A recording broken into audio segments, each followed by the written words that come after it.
Hello guys, in HCS highway capacity software you can do a lot of analysis for freeways, for merging diverging segments, weaving analysis, multi-lane highways, even two-way highways. You can also analyze signalized intersections and roundabouts as well.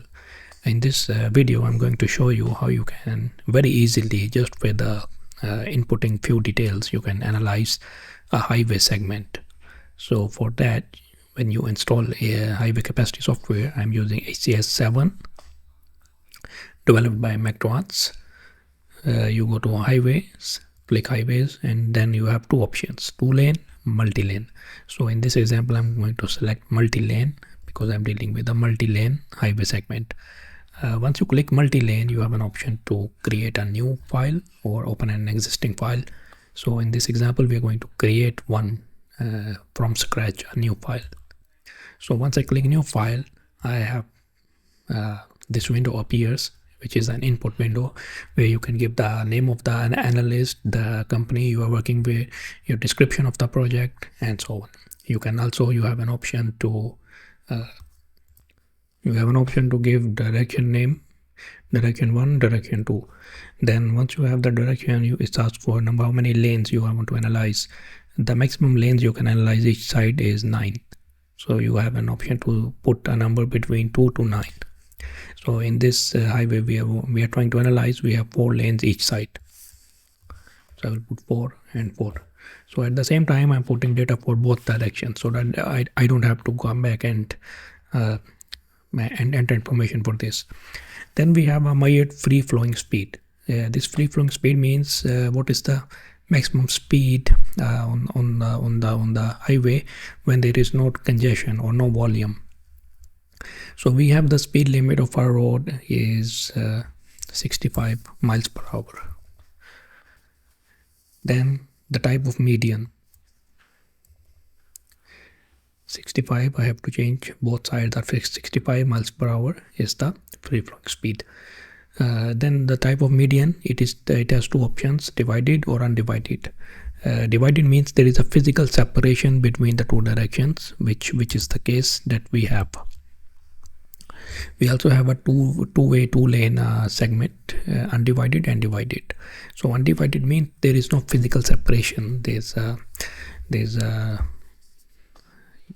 no physical obstruction or construction that separates the two sides, two directions. So most freeways, they are highways, they are divided for safety purposes.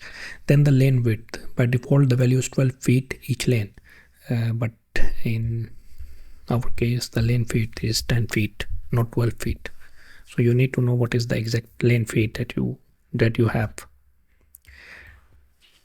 Make sure you change the values for both sides. This is the clearance on the right side and the left side of the road, which is usually kept for safety purposes. Sometimes for emergency purposes, the drivers can access them for both. And then we want to keep some clearance between the median and the lane for safety purposes. Similarly, on the left and the right side. So in our case, we have a 4 feet clearance on the right side, not 6 feet. And similarly, on the left, we also have 4 feet clearance. Then how many density, access point density, how many accesses are present per mile of that section. So it means how many entry exit points connect to your highway segment where the traffic will come in and either come in or come out. So you can analyze up to maximum 25 access point densities per miles of the section.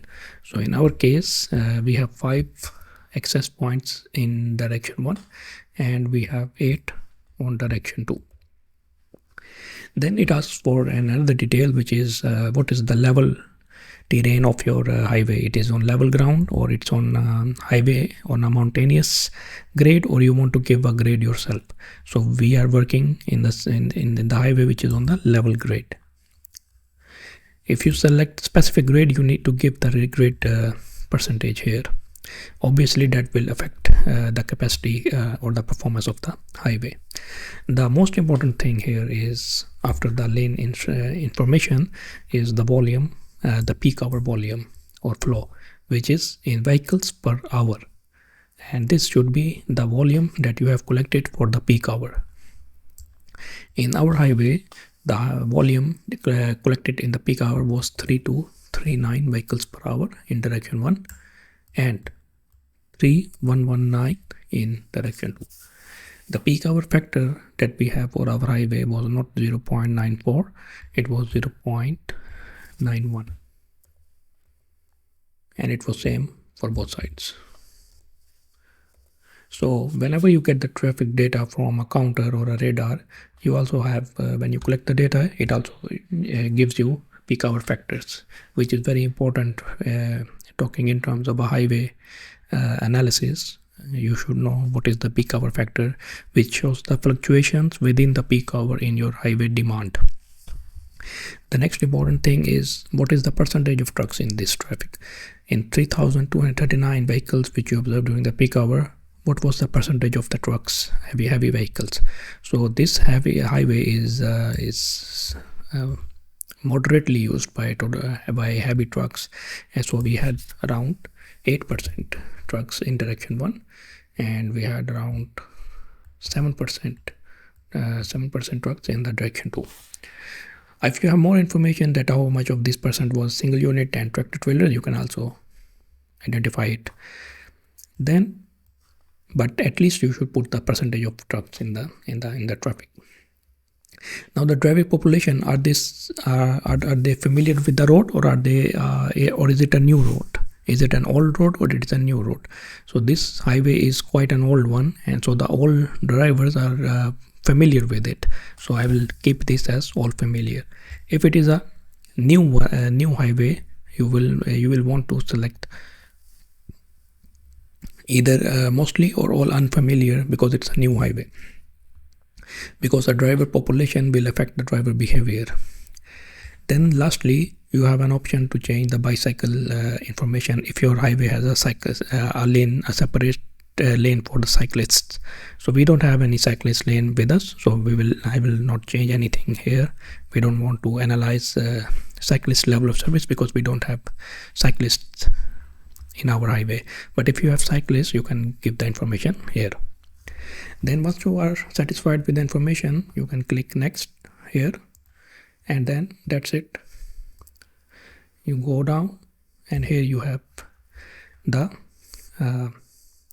not only the density, passenger cars per mile per lane for that highway, you also have the level of service as per highway capacity manual guidelines, which is B. You also have average speed here. It also gives you the volume to capacity, which is 0.45. Obviously, if this is close to 1, it indicates saturation. If it is more than 1, it means the volume has overreached the capacity. The volume is no more than the capacity. So as you can see, now we still have, our highway still has capacity to handle more traffic, and it's not saturated. It's performing at a reasonably good level of service of B. So A is excellent and B is also very good. The point of question starts when we go to E or F. Similarly, if I want to see the other side, I can select switch direction to. So if I select switch direction to, I can see the results for the opposite side, and you can see the other side is also good with level of service 0.43, primarily because the number of lanes and the traffic was almost identical to the direction 1. The density is calculated to be 16.5 passenger cars per mile per lane, and the level of service also came out to be B. You can also save this report by clicking here and clicking save as, and you can also print it and print it shift it as a text report as well if you want.